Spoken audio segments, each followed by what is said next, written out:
Dear students, welcome to Business Studies class. നമ്മൾ ഇന്ന് 8ാമത്തെ ചാപ്റ്ററാണ് പഠിക്കാൻ പോകുന്നത്. Sources of business finance. Focus area അനുസരിച്ചുള്ള ക്ലാസ്സുകൾ മാത്രമാണ് എടുക്കുന്നത്. അതുകൊണ്ട് എടുക്കുന്ന ഭാഗങ്ങൾ വ്യക്തമായിട്ട് പഠിക്കുക. ഇപ്പോൾ ബിസിനസ് ചെയ്യുന്നത് എന്താണ്? Business is producing goods and services for consumption by consumers. So in this process, business needs money, finance. ഈ ഒരു പ്രോസസ്സ് ആക്ടിവിറ്റി ബിസിനസ്സിൻ്റെ പ്രവർത്തനങ്ങൾ നടക്കണമെങ്കിൽ ഫിനാൻസ് ആവശ്യമാണ്. നമ്മുടെ ജീവൻ നിലനിർത്താൻ നമുക്ക് ബ്ലഡ് എത്രമാത്രം ആവശ്യമാണോ അതേപോലെ തന്നെ ബിസിനസ്സിന് ഫിനാൻസ് ആവശ്യമാണ്. നമുക്കറിയാം, ബ്ലഡ് കയ്യിലോ കാലിലോ എവിടെയെങ്കിലും ബ്ലഡ് സർക്കുലേറ്റ് ചെയ്യുന്നില്ല എങ്കിൽ ആ ഭാഗത്തിന് എന്ത് സംഭവിക്കും? നമുക്കൊരു മരവിപ്പ് അനുഭവപ്പെടും. പിന്നീടും ബ്ലഡ് സർക്കുലേഷൻ നമ്മൾ കൂട്ടാൻ ശ്രമിക്കും. കൂട്ടുന്നത് ബ്ലഡ് സർക്കുലേഷൻ തീരെ ഉണ്ടാകുന്നില്ലെങ്കിൽ ആ ഭാഗത്തിൻ്റെ ജീവൻ നഷ്ടപ്പെടും, അല്ലേ? അവസാനം നമ്മൾ മുറിച്ചു മാറ്റേണ്ടി വരും. അപ്പോൾ ബ്ലഡ് കെട്ടിക്കിടന്നിട്ട് മാത്രം കാര്യമില്ല, ദാറ്റ് ഷുഡ് സർക്കുലേറ്റ് ചെയ്യണം. ഇപ്പോൾ ഇതേപോലെ തന്നെയാണ് ബിസിനസ്സിലെ ഫിനാൻസ് ഉണ്ട്. അത് ഷെൽഫിലോ അല്ലെങ്കിൽ ബാങ്കിൻ്റെ ലോക്കറിലോ ബാങ്ക് അക്കൗണ്ടിലോ കിടന്നിട്ട് കാര്യമില്ല. അത് കണ്ടിന്യൂസ് ആയിട്ട് സർക്കുലേറ്റ് ചെയ്തുകൊണ്ടേയിരിക്കും. നമ്മൾ ഫിനാൻസ് മണി ചിലവഴിച്ച് റോ മെറ്റീരിയൽസ് വാങ്ങും, അതിനെ പ്രോസസ്സ് ചെയ്ത് ഫിനിഷ്ഡ് ഗുഡ്സ് ആക്കി മാറ്റും. ഫിനിഷ്ഡ് ഗുഡ്സ് വിറ്റ് വീണ്ടും നമ്മൾ ക്യാഷ് റേസ് ചെയ്യും. ഇതിങ്ങനെ സർക്കുലേറ്റ് ചെയ്തുകൊണ്ടേയിരിക്കുന്ന ഒന്നാണ് ബിസിനസ്സിൻ്റെ ഫിനാൻസ് എന്ന് പറയുന്നത്. അപ്പോൾ ഫിനാൻസ് റേസ് ചെയ്യാൻ വ്യത്യസ്ത സോഴ്സസ് ഉപയോഗിക്കും. അപ്പോൾ ആ സോഴ്സസ് ഏതൊക്കെയാണ്, അതിന് ഓരോന്നിൻ്റെ മെറിറ്റ്സ് ഡിമെറിറ്റ്സ് ഒക്കെയാണ് നമ്മൾ ഇന്നത്തെ ക്ലാസ്സിൽ പഠിക്കുന്നത്. ഇപ്പോൾ finance is called the life blood of any business. ബിസിനസ്സിൻ്റെ ജീവരക്തമാണ് ഫിനാൻസ് എന്ന് പറയുന്നത്. The requirement of funds by business to carry out its various activities is called business finance. അപ്പോൾ എന്താണ് business finance? The requirement of funds to carry out its various activities is called business finance. നേരത്തെ പറഞ്ഞു, ബിസിനസ്സിൻ്റെ എല്ലാ പ്രവർത്തനങ്ങളും നടക്കണമെങ്കിൽ finance ആവശ്യമാണ്. ഈ ഫിനാൻസിൻ്റെ റിക്വയർമെൻറ്റിനെയാണ് ബിസിനസ് ഫിനാൻസ് എന്ന് പറയുന്നത്. The requirement of funds by business to carry out its various activities is called business finance. There are two types. Business finance can be classified into two. നമുക്ക് രണ്ട് കാറ്റഗറീസ് ആയിട്ട് അതിനെ തിരിക്കാം. നമുക്കറിയാം, ബിസിനസ്സിൽ ആവശ്യമായ ബിൽഡിങ്സ്, പ്ലാന്റ്, മെഷീനറീസ്, വാഹനങ്ങൾ, ഇങ്ങനെയുള്ള ഫിക്സ്ഡ് അസറ്റ്സ് ബിസിനസ്സിന് ആവശ്യമാണ്. അതേപോലെ തന്നെ റോ മെറ്റീരിയൽസ് വേണം, എംപ്ലോയീസിന് സാലറി കൊടുക്കണം, ഇലക്ട്രിസിറ്റി ബില്ല്, ഫ്യൂവല്, പവർ, ഇങ്ങനെയുള്ള ഡേ ടു ഡേ എക്സ്പെൻസസ് ബിസിനസ്സിന് മീറ്റ് ചെയ്യാനുണ്ട്. അപ്പോൾ ഇതിന് വേണ്ട ഫണ്ട് റിക്വയർമെൻറ്റ് രണ്ട് ക്ലാസ്സസ് ആയിട്ട് നമുക്ക് തിരിക്കാം. ഒന്ന് ഫിക്സ്ഡ് ക്യാപിറ്റൽ, രണ്ടാമത്തേത് വർക്കിംഗ് ക്യാപിറ്റൽ. ഫിക്സ്ഡ് ക്യാപിറ്റൽ എന്ന് പറയുന്നത് ഒരു ബിസിനസ് തുടങ്ങാൻ, നമ്മൾ ഫ്രഷ് ആയിട്ടൊരു ബിസിനസ് തുടങ്ങാൻ പോകുന്നു. ഇപ്പോൾ ഒരു ബിസിനസ് തുടങ്ങുമ്പോൾ നമുക്ക് വേണ്ട എന്തൊക്കെയാണ്? ആദ്യം നമുക്ക് വേണ്ടത് എന്താണ്? ഫിക്സ്ഡ് അസറ്റ്സ് വേണം, അതായത് ലാൻഡ് വേണം, ബിൽഡിങ്സ് വേണം, ഓഫീസ് സൗകര്യങ്ങൾ വേണം, അതിൻ്റെ ഫർണിച്ചേഴ്സ് വേണം, മെഷീൻസ്, എക്യുപ്മെൻറ്റ്സ് ഒക്കെ വേണം. So finance is required for all these. In order to start business, funds are required to purchase fixed assets like land and buildings, plant and machinery, furniture and fittings, etc. So this is called fixed capital requirements. ഇതിന് വേണ്ട ഫിനാൻസിനെയാണ് fixed capital requirement എന്ന് പറയുന്നത്. Fixed capital requirements. The funds required in fixed assets. ഈ fixed അസറ്റിൽ invest ചെയ്യുന്ന fund അതെപ്പോഴെങ്കിലും നമ്മൾ തിരിച്ചു കിട്ടുമോ? ആ അസറ്റ്, ലാൻഡ് വാങ്ങി നമ്മളത് വിറ്റിട്ട് പിന്നെ ക്യാഷ് ആക്കി മാറ്റുമോ? ഇല്ല. അത് ബിസിനസ് എത്ര കാലം പ്രവർത്തിക്കുന്നു അത്രയും കാലം ആ ഫണ്ട് അവിടെ നമ്മൾ ഇൻവെസ്റ്റ് ചെയ്ത് അവിടെ നിൽക്കണം. That should remain invested in the business. അതേപോലെ ഒരു ബിൽഡിംഗ് നമ്മൾ കൺസ്ട്രക്ട് ചെയ്തു, അത് ഈ വർഷമോ അടുത്ത വർഷമോ വിൽക്കാൻ പോകുന്നില്ല. That is for use in the business. So amount invested in the fixed assets of the business remain invested for a long period of time. Okay, fixed അസറ്റിൽ ഇൻവെസ്റ്റ് ചെയ്യുന്ന എമൗണ്ട് ലോങ് പീരീഡ് ഓഫ് ടൈമിൽ അത് invest ചെയ്യപ്പെട്ട് കിടക്കും, അവിടെ lock ചെയ്ത് കിടക്കും. Okay, fixed capital is required for financing the fixed assets of a business. Second one is working capital. Funds needed for the day-to-day operations of a business is called working capital. ഒരു ബിസിനസിൻ്റെ ദൈനംദിന പ്രവർത്തനങ്ങൾക്ക് ആവശ്യമായ ഫണ്ടിനെയാണ് working capital എന്ന് പറയുന്നത്. Okay, working capital എന്തിനൊക്കെയാണ് നമുക്ക് working capital വേണ്ടത്? ഒന്ന്, current assets hold ചെയ്യാൻ നമുക്ക് വർക്കിംഗ് ക്യാപിറ്റൽ വേണം. കറണ്ട് അസറ്റ്സ് എന്തൊക്കെയാണ്? സ്റ്റോക്ക് ഓഫ് റോ മെറ്റീരിയൽസ്, നമുക്ക് സാധനങ്ങൾക്ക് വാങ്ങി വെക്കണമെങ്കിൽ ഫിനാൻസ് വേണം, വേണ്ടേ? Bills receivables, sundry debtors, and also it is required four meeting current expenses like salaries, wages, ശമ്പളം കൊടുക്കാനൊക്കെ നമുക്ക് പണം വേണം. കറണ്ട് ബിൽ അടയ്ക്കാൻ പണം വേണം, ടാക്സ് അടയ്ക്കണമെങ്കിൽ പണം വേണം, വാടക കൊടുക്കാൻ പണം വേണം. ഇതിനൊക്കെ നമുക്ക് ഫിനാൻസ് വേണം. ഇതിനൊക്കെ വേണ്ട ഫിനാൻഷ്യൽ റിക്വയർമെൻ്റ് ആണ് വർക്കിംഗ് ക്യാപിറ്റൽ എന്ന് പറയുന്നത്. ഓക്കെ, വർക്കിംഗ് ക്യാപിറ്റൽ കണ്ടിന്യൂസ്ലി ഇങ്ങനെ റിവോൾവ് ചെയ്തുകൊണ്ടേയിരിക്കും. That is not remained invested they. അവിടെ സ്ഥിരമായിട്ട് ഇൻവെസ്റ്റ് ചെയ്യപ്പെടുന്നതല്ല. നമ്മൾ സ്റ്റോക്ക് വാങ്ങിയാൽ അത് എത്രയും പെട്ടെന്ന് നമ്മൾ വിറ്റഴിക്കും, എന്നിട്ട് വീണ്ടും ക്യാഷ് റേസ് ചെയ്യും, അടുത്ത സ്റ്റോക്ക് എടുക്കും. This will continuously circulate. Okay, so രണ്ട് ആയിട്ട് നമ്മൾ ഫിനാൻഷ്യൽ റിക്വയർമെൻറ്റ് ക്ലാസിഫൈ ചെയ്തു: fixed capital requirement and working capital requirement. Next we can see the different sources of raising finance. Classification of business finance. Firstly, we can classify business finance on the basis of the period. നമ്മളത് പീരിയഡിൻ്റെ അടിസ്ഥാനത്തിൽ classify ചെയ്യുമ്പോൾ business ഫിനാൻസിനെ മൂന്നായിട്ട് classify ചെയ്യും: long term fund, medium term fund and short term funds. We can see the first one, long-term funds. Long-term funds are used for financing fixed assets, mainly fixed assets. These are funds which are used for more than 5 years. 5 വർഷത്തിൽ കൂടുതൽ കാലഘട്ടത്തിലേക്ക് ബിസിനസ്സിൽ ഉപയോഗപ്പെടുത്തുന്ന ഫണ്ടുകളെയാണ് long term fund എന്ന് പറയുന്നത്. Okay, 5 വർഷവും അതിനധികവും കാലഘട്ടത്തിലേക്ക് ബിസിനസ്സിന് ആവശ്യമായ furniture, machines, equipments, fixed assets എല്ലാം ഈ ലോങ് ടേം ഫണ്ട് ഉപയോഗിച്ചാണ് ഫിനാൻസ് ചെയ്യുക. വ്യത്യസ്ത ലോങ് ടേം സോഴ്സസ് ഉണ്ട്. ഒന്ന്, എക്വിറ്റി ഷെയർ, ഓണേഴ്സിൻ്റെ ഇൻവെസ്റ്റ്മെൻ്റ് ആണ്, എമൗണ്ട് ഇൻവെസ്റ്റഡ് ബൈ ഓണേഴ്സ് ആണ് equity share. Preference, retained earnings, preference shares, debentures, long-term loans from financial institutions, loan from banks. ഇതൊക്കെ വ്യത്യസ്ത ലോങ് ടേം സോഴ്സസ് ആണ്. ഓക്കെ, 5 വർഷമോ അതിൽ കൂടുതലോ കാലഘട്ടത്തിലേക്ക് ആവശ്യമായ ഫിനാൻഷ്യൽ റിക്വയർമെൻ്റ് ആണ് ലോങ് ടേം ഫണ്ട്സ് എന്ന് പറയുന്നത്. രണ്ടാമത്തത് medium term sources.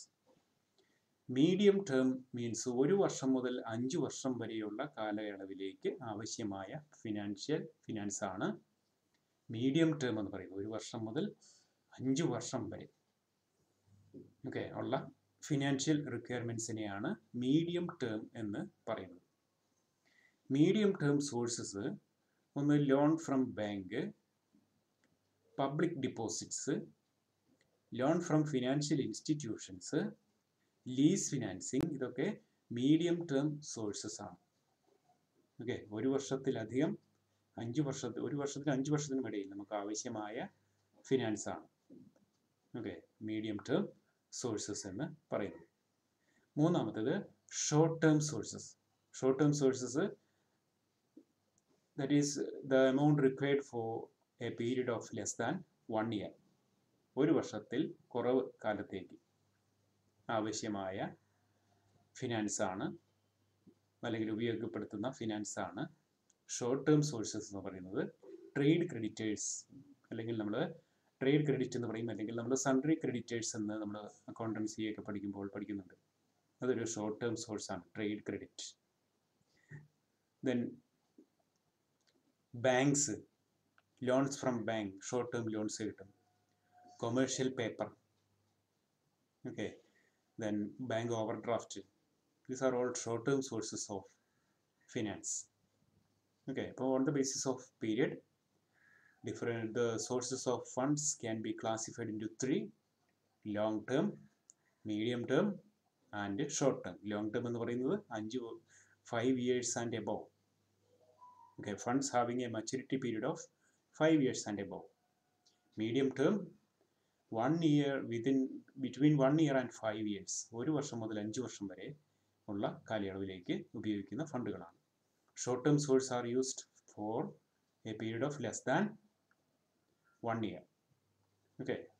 Then second classification is on the basis of ownership.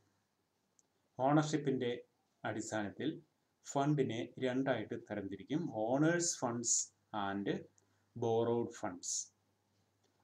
Owners funds and borrowed funds നമുക്കറിയാം. ഓണേഴ്സിൻ്റെ investment, amount invested by owner in the business, അതിനെയാണ് നമ്മൾ ക്യാപിറ്റൽ എന്ന term നമ്മൾ അക്കൗണ്ടൻസിയിൽ പഠിച്ചതാണ്.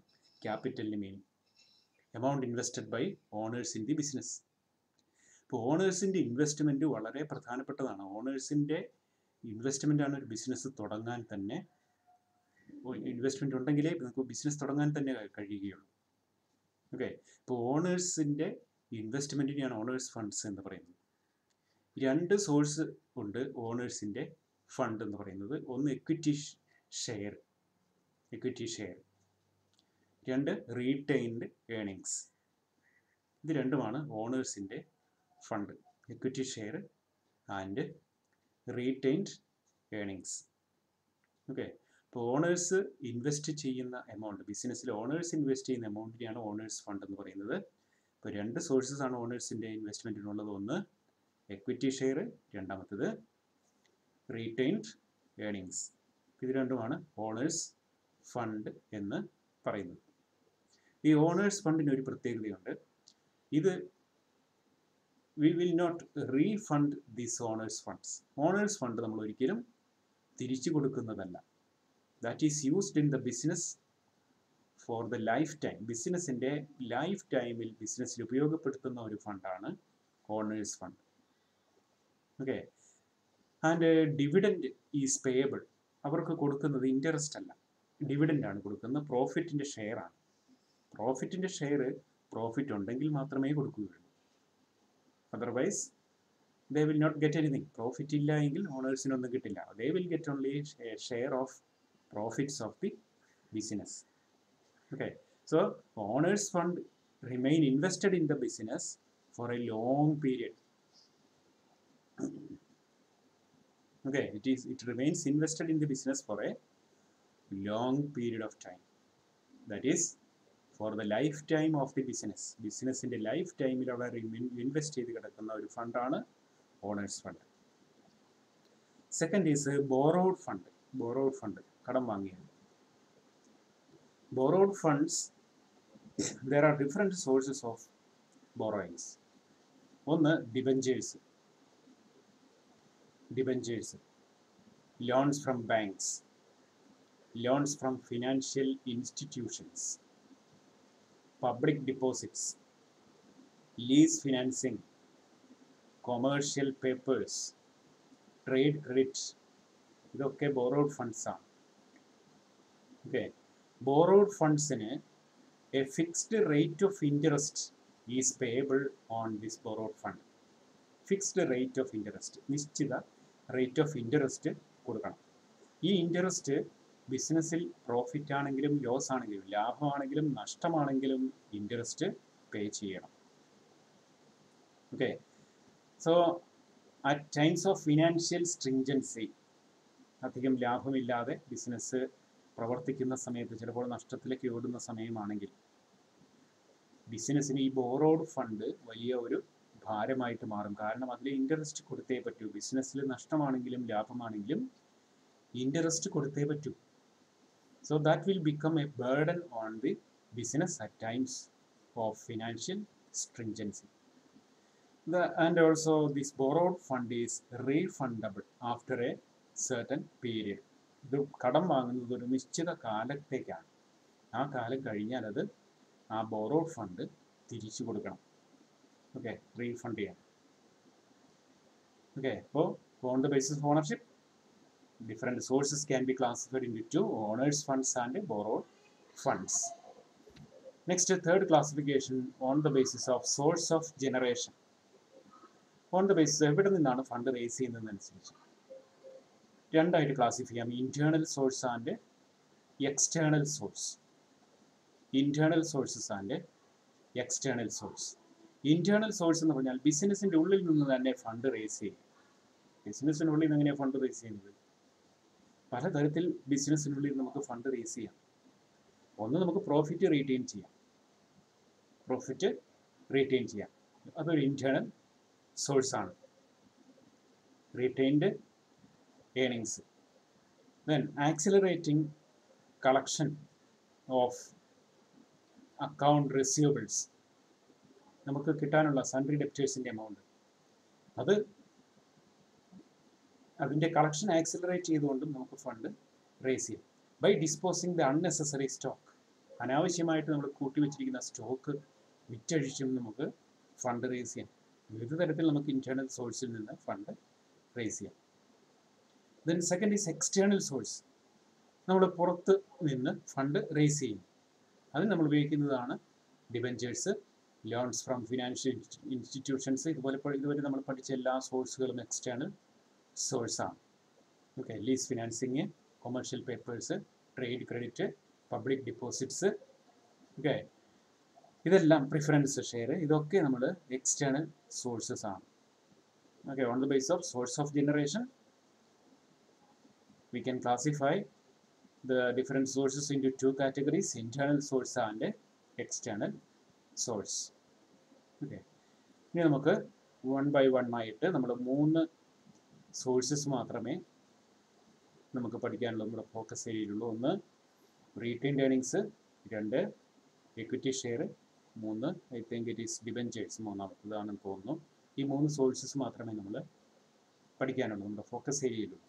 അപ്പോൾ അതിൽ ആദ്യത്തേത് നമുക്ക് പഠിക്കാൻ എളുപ്പമാണ്, റീറ്റെയിൻഡ് ഏർണിങ്സ്. റീറ്റെയിൻഡ് ഏർണിങ്സ് നമുക്കറിയാം. എന്താണ് ഏർണിങ്സ്? നമ്മൾ ബിസിനസ്സിൽ നോർമൽ ബിസിനസ് ആക്ടിവിറ്റീസിൽ അണ്ടർടേക്ക് ചെയ്യുന്നു, അതിൽ നിന്ന് കിട്ടുന്ന പ്രോഫിറ്റിനെയാണ് നമ്മൾ ഏർണിങ്സ് എന്ന് പറയുക. ഓക്കെ, ഈ പ്രോഫിറ്റ് സാധാരണ എന്ത് ചെയ്യും? നമ്മളത് ഓണേഴ്സിന് ഡിസ്ട്രിബ്യൂട്ട് ചെയ്യും. Profit will be distributed among the owners of the business. അതാണ് ഓണേഴ്സിന്, ആ ബിസിനസ് നടത്തുമ്പോൾ ഓണേഴ്സിന് കിട്ടുന്ന ഒരു റിട്ടേൺ ആണ് ഈ പ്രോഫിറ്റ്, അതിൻ്റെ share. But a business normally they will not distribute all the earnings among the shareholders. അവർ കിട്ടുന്ന പ്രോഫിറ്റ് മുഴുവൻ അങ്ങ് ഷെയർ ഹോൾഡേഴ്സിന് ഡിവൈഡ് ചെയ്ത് കൊടുക്കില്ല. ഒരു ഭാഗം, a portion of the profits will be retained in the business for use in business for future.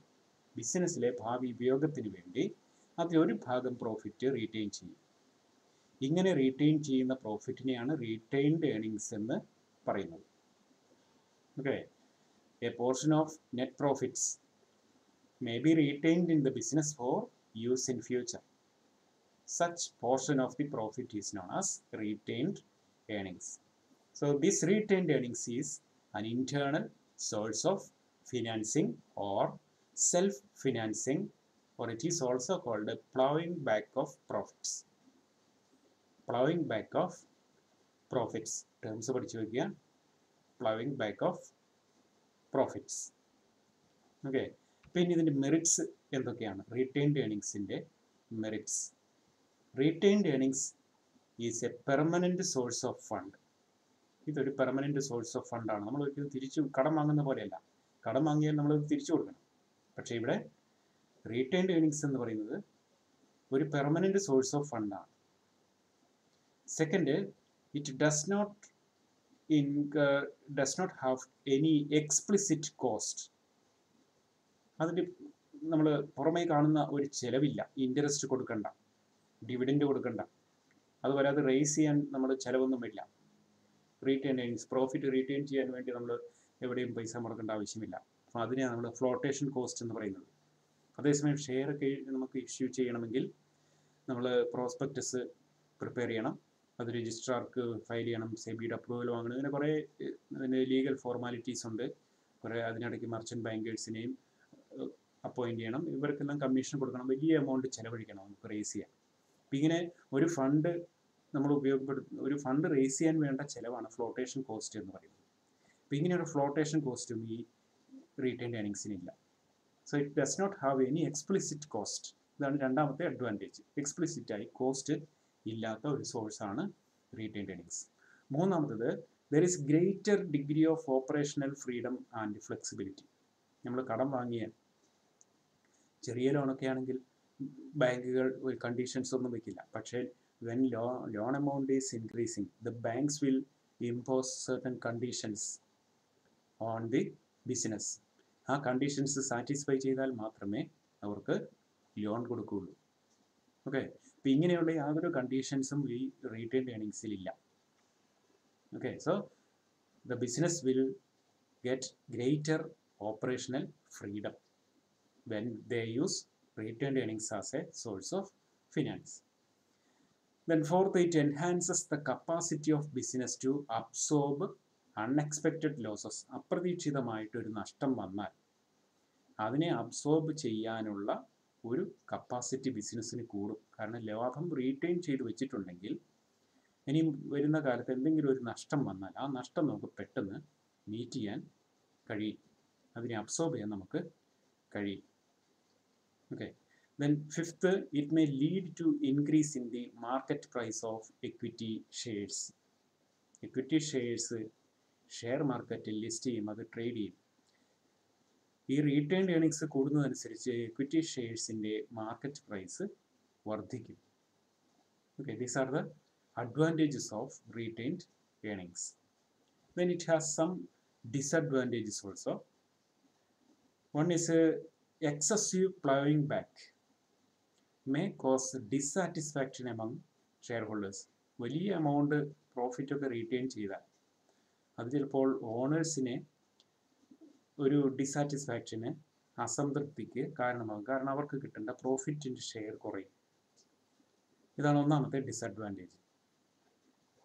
Second, this is an uncertain source. നമുക്കറിയാം profit uncertain ആണ്, നമുക്ക് ഉറപ്പ് പറയാൻ പറ്റില്ല. പ്രോഫിറ്റ് ഈ വർഷം ഇത്ര രൂപ പ്രോഫിറ്റ് കിട്ടുന്നൊന്നും നമുക്ക് ഗ്യാരണ്ടി പറയാൻ പറ്റില്ല. അപ്പോൾ പ്രോഫിറ്റ് അൺസർട്ടൺ ആണ്. So this retained earnings, profit കിട്ടിയാലേ നമുക്ക് പ്രോഫിറ്റ് റീറ്റെയിൻ ചെയ്യാൻ പറ്റും. അപ്പോൾ റീറ്റെയിൻഡ് ഏണിങ്സും ഒരു അൺസർട്ടൺ സോഴ്സ് ഓഫ് ഫിനാൻസ് ആണ്. Then third, there is an opportunity cost. Opportunity cost എന്ന് പറഞ്ഞാൽ ഈ ഒരു റീറ്റെയിൻഡ് ഏണിങ്സ് നമ്മളൊരു 10,000 രൂപ ബിസിനസ്സിൽ റീറ്റെയിൻ ചെയ്യുന്നു. ഈ 10,000 രൂപ ബിസിനസ്സിൽ ഉപയോഗിക്കുമ്പോൾ നമുക്കൊരു റിട്ടേൺ കിട്ടും അതിൽ നിന്ന്. ഇത് ഓണേഴ്സിന് കൊടുത്തിരുന്നെങ്കിൽ ഓണേഴ്സ് ഇത് വേറെ എവിടെയെങ്കിലും ഇൻവെസ്റ്റ് ചെയ്യുമായിരുന്നു, അവർക്കൊരു റിട്ടേൺ കിട്ടുമായിരുന്നു. ആ ഓണേഴ്സിന് കിട്ടാമായിരുന്ന ആ റിട്ടേണിനെയാണ് നമ്മൾ ഓപ്പർച്യൂണിറ്റി കോസ്റ്റ് എന്ന് പറയുന്നത്.